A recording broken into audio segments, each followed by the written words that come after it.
Johannes Kepler descobriu que sua trajetória só podia ser explicada se o planeta se movimentasse ao longo de uma elipse. Essa foi a primeira das 3 leis de Kepler.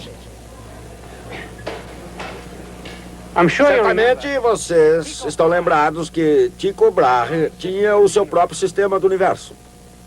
No seu sistema, a Terra era fixa no centro. O Sol se movimentava em redor da Terra e todos os outros planetas em redor do Sol. É claro que Tycho acreditava apaixonadamente em seu próprio sistema. E em seu leito de morte, ele implorou a Kepler que utilizasse as novas observações para provar a validade do seu sistema. Não tenho a menor ideia do que Kepler pensou naquele momento, mas atender o pedido de Tycho aparentemente jamais passou pela sua cabeça. Kepler acreditava firmemente nas ideias de Copérnico. Quando entrou em contato com as observações de Tycho, a primeira coisa que fez foi analisar a órbita de Marte.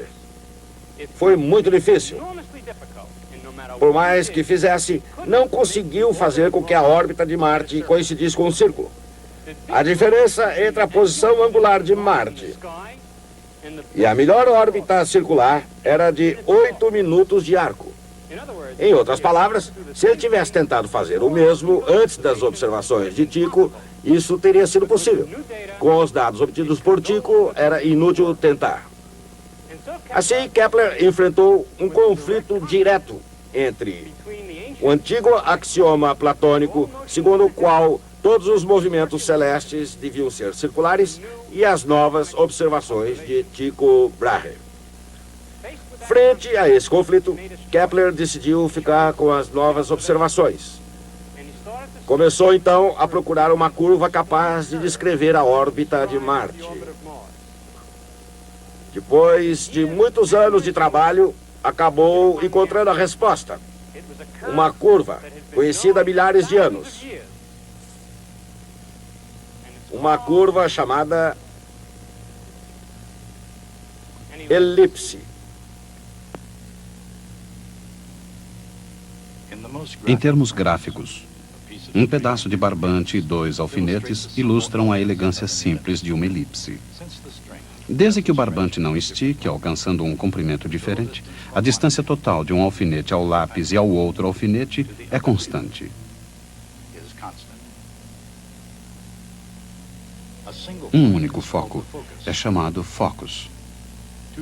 2 focos, o foci. O comprimento do semi-eixo maior é A. O comprimento do semi-eixo menor é B. A região limitada pela elipse tem uma área igual a π a B. A distância do centro a cada foco é uma fração de A, EA. O símbolo E representa o grau de excentricidade. Da mesma forma como a palavra é usada no contexto social, excentricidade significa um pouco fora do centro. E quando E se reduz a zero, quando não há excentricidade, o resultado é uma figura perfeitamente redonda, uma elipse chamada circunferência. Mas quando E aumenta, a elipse torna-se cada vez mais excêntrica e cada vez mais achatada. Focus é uma palavra latina, que significa fogueira.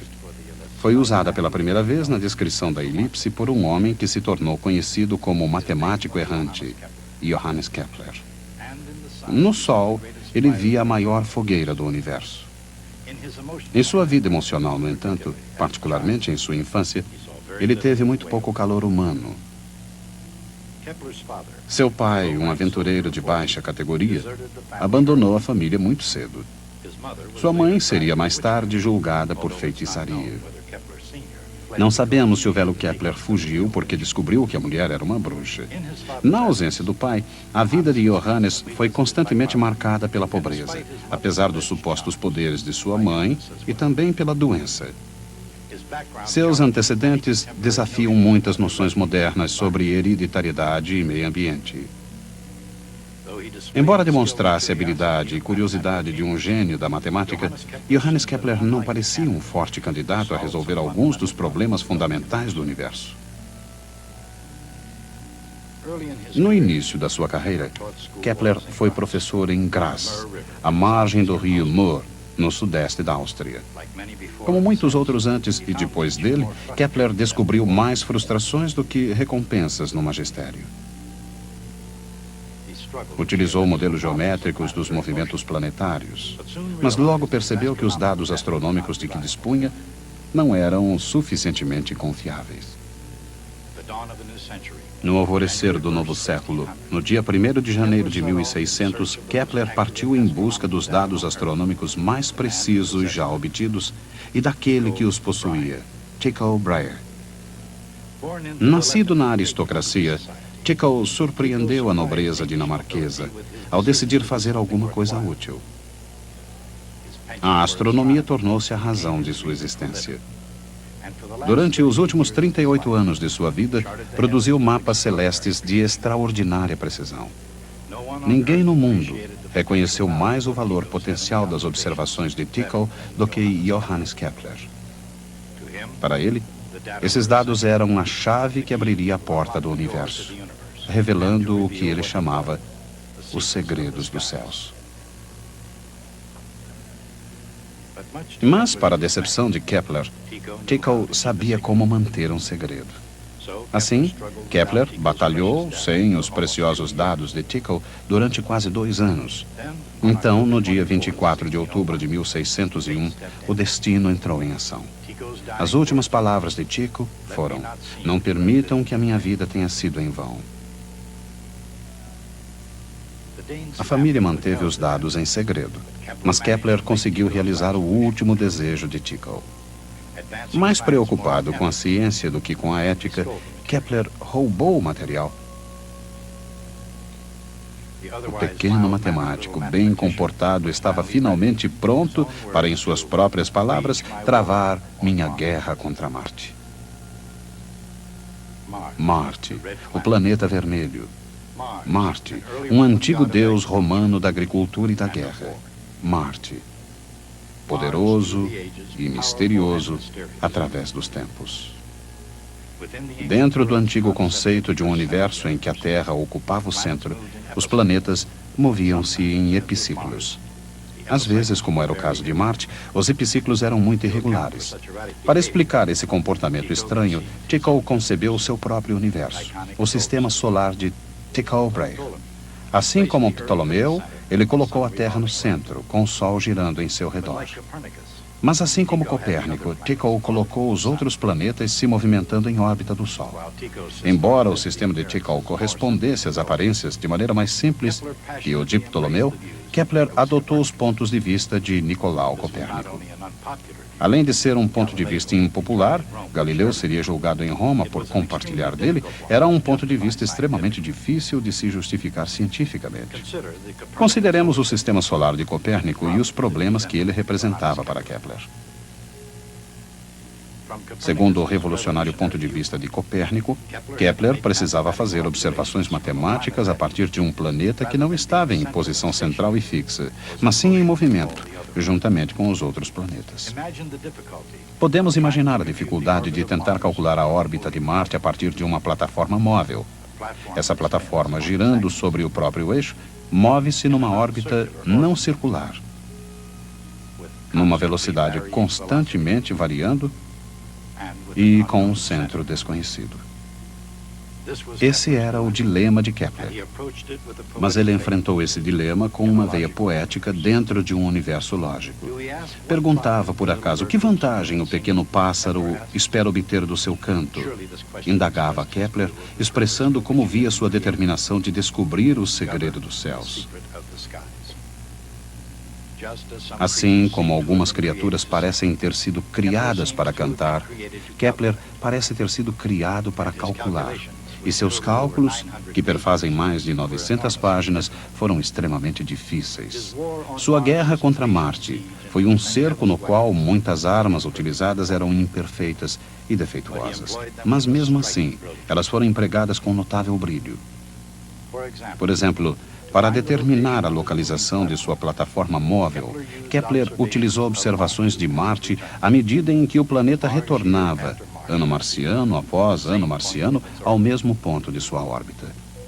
Em seguida, inverteu essas observações para determinar a órbita da Terra.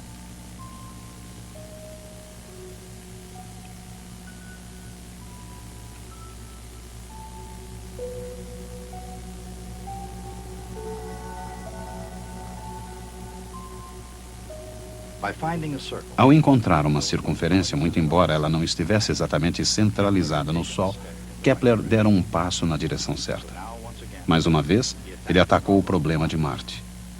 Incapaz de determinar sua trajetória exata, ele acabou encontrando algo sugestivo em sua velocidade irregular. Marte se movia mais rápido quando estava mais próximo do Sol e mais lentamente quando estava distante. Isso acabou se transformando na segunda lei de Kepler. Ele ainda não havia encontrado a sua primeira lei. Aproximadamente a cada 2 anos, o Sol, a Terra e Marte estão em oposição. Observada da Terra ou do Sol, a posição de Marte é a mesma. A partir de outra observação, 1 ano marciano depois, Kepler pôde triangular um ponto preciso na órbita de Marte.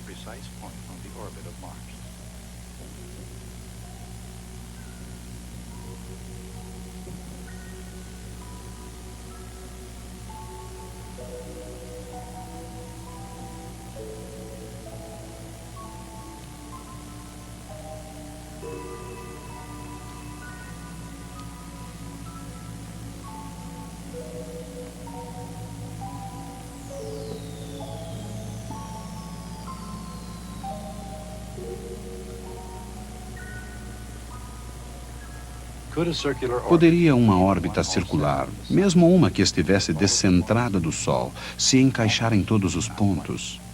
Quase, mas não exatamente. Isto é, não de acordo com a precisão inigualável das observações de Tycho Brahe.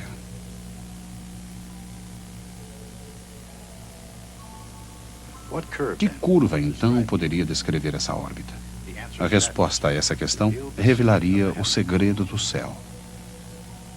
Com o Sol em um foco e uma órbita oval, um círculo ligeiramente distorcido.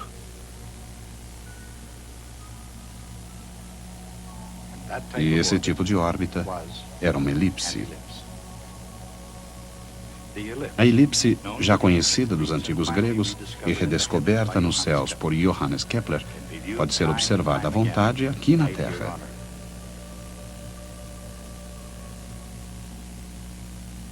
É uma questão apenas de observar as coisas na perspectiva adequada. Qualquer circunferência observada de forma oblíqua parece uma elipse. Os gregos conheciam a parábola e a hipérbole, assim como a elipse.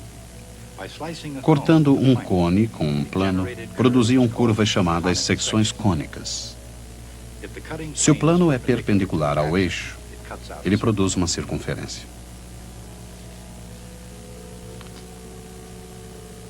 Quando o plano é inclinado, a circunferência torna-se uma elipse.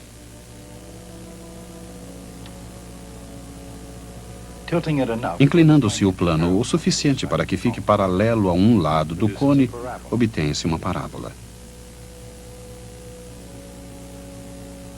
Inclinando-se o plano ainda mais, a secção cônica torna-se uma hipérbole.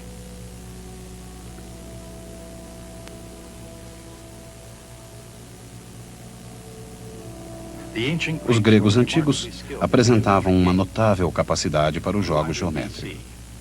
Por volta do ano 200 a.C., Apolônio conquistou o título de o Grande Geômetra, por haver descrito essas curvas extraordinárias em 8 longos volumes. Mesmo assim, Apolônio tocou apenas de leve na superfície das seções cônicas.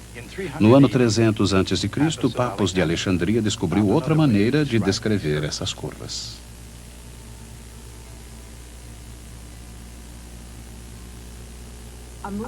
Um ponto móvel traça uma secção cônica quando a sua distância de um determinado ponto fixo, foco, possui uma razão constante com sua distância a uma reta fixa, diretriz. A razão das distâncias é a excentricidade E. No caso da elipse, essa razão é inferior a 1 e revela a distância que o foco se encontra do centro.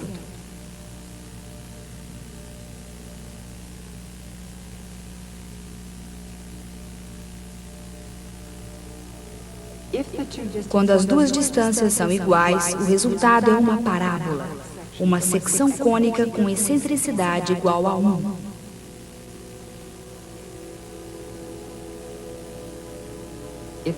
Quando o ponto está mais próximo da diretriz, o resultado é uma hipérbole, com excentricidade superior a 1.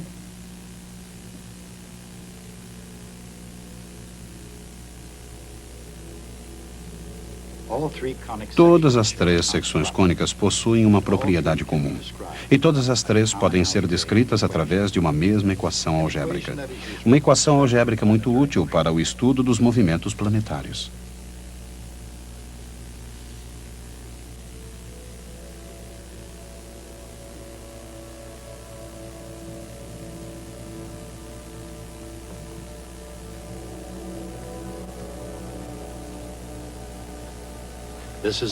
Esta é a fórmula básica para a descrição de todas as secções cônicas, a elipse, a parábola e a hipérbole.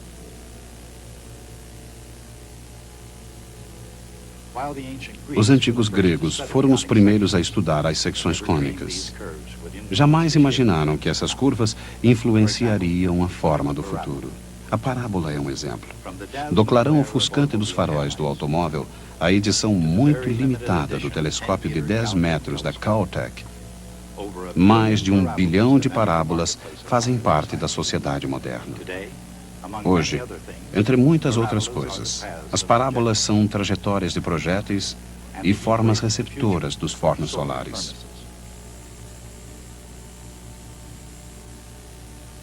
Claro que Johannes Kepler jamais imaginou que a hipérbole e a parábola podiam ser encontradas nos céus.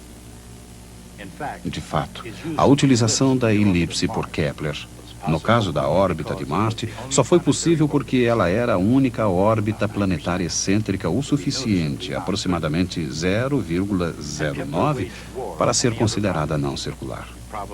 Caso tivesse declarado sua guerra a qualquer outro planeta, Kepler provavelmente teria morrido acreditando que os círculos reinavam supremos em todo o universo.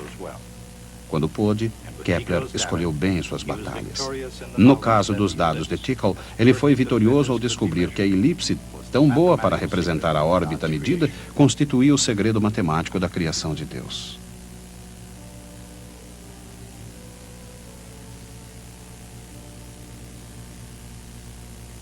Esses segredos foram revelados, talvez até mesmo exibidos, como as presas da guerra contra Marte, na forma de 3 leis de Kepler. A primeira lei de Kepler afirma que cada planeta se move numa elipse com o Sol em um foco. Durante sua guerra contra Marte, Kepler descobriu sua segunda lei.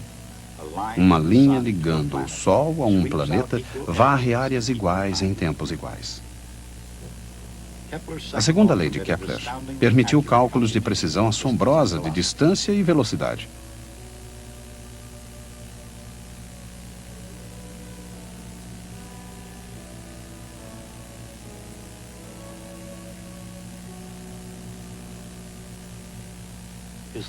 Sua terceira lei surgiu 10 anos mais tarde.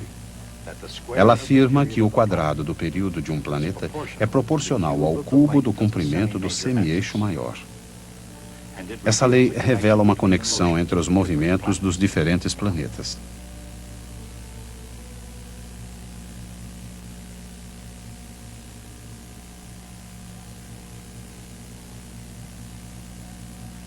Mas em 1619, o ano em que Kepler publicou sua terceira lei, estava sendo travada a Guerra dos 30 Anos, um conflito muito mais próximo do que Marte. Os patronos de Kepler abandonaram a astronomia e se dedicaram a assassinar seus inimigos religiosos. Kepler vagou de cidade para cidade, tentando receber velhas dívidas. Mas mesmo nesses tempos difíceis, talvez mesmo por serem tão difíceis, muita gente pagou a Kepler para que ele preparasse seus mapas astrológicos. Kepler não era um homem muito religioso ou político, mas, tendo uma família grande para sustentar, era esperto o suficiente para tirar partido da astrologia. Suas previsões eram uma combinação de bom senso, boa sorte, e quando as coisas pareciam pretas para a nobreza em busca de mapas astrais de uma poesia um tanto vaga. Em seu livro, Harmonia do Mundo, Kepler escreveu: com tamanha concordância entre o meu trabalho de 17 anos sobre as observações de Bragg e esse meu estudo atual, eu acreditei a princípio que estava sonhando. Sua percepção de que a elipse está profundamente gravada no grande projeto do universo foi maior do que qualquer futuro que possa ter previsto a serviço da realeza.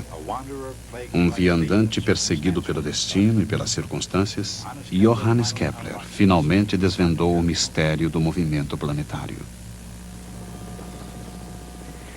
Existem 5 sólidos regulares perfeitos que nos chegaram da antiguidade. Sólidos cujas faces planas são todas idênticas. São o cubo, o tetraedro, o dodecaedro, o icosaedro e o octaedro. Kepler percebeu que se colocasse um cubo no interior de uma esfera dentro do cubo, um tetraedro na esfera e assim por diante, as 6 esferas teriam as mesmas razões de raios, como as razões das órbitas dos 6 planetas. Kepler estava absolutamente convencido de haver descoberto o segredo da estrutura do universo. Este é o livro no qual ele publicou essa grande descoberta. Esse livro foi publicado em Tübingen em 1596. Intitula-se Sobre as Admiráveis Proporções das Órbitas Celestes, etc, etc. No livro há um diagrama com o modelo geométrico de Kepler. Aqui está. A propósito, existe algo muito interessante em relação a esse diagrama. Nele aparece a data de 1597, um ano depois da publicação do livro. Aparentemente, o diagrama ainda não estava pronto quando o livro foi publicado. Foi enviado um ano depois e colocado nos exemplares do livro. Analisando hoje o incidente, tendemos a achar que essa imagem de Kepler, de um céu repleto de cubos e tetraedros, é estranha e tola.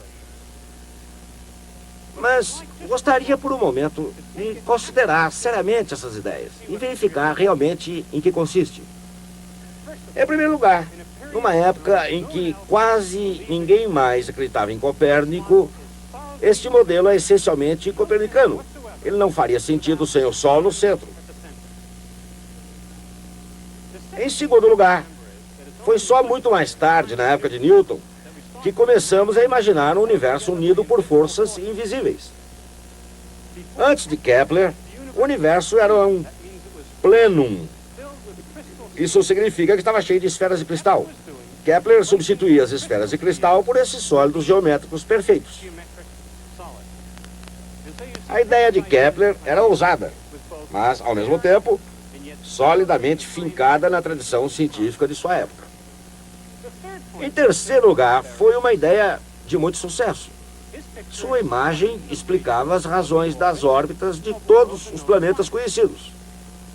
Ele oferecia uma razão pela qual deveria haver 6, exatamente 6 planetas, porque havia exatamente 5 sólidos regulares.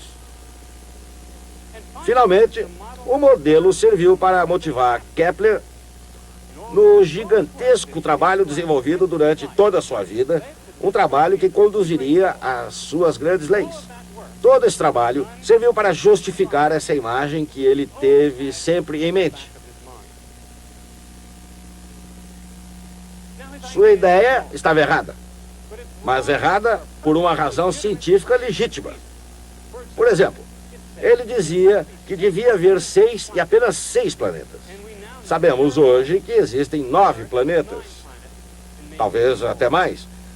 E, portanto, essa ideia está errada. Essa previsão, ela faz uma previsão incorreta. Não se trata de uma teoria do universo viável, mas não deve ser ridicularizada. O valor de uma ideia científica não reside em estar certa ou errada. Reside em sua capacidade de nos conduzir a novas ideias e de nos levar ao progresso.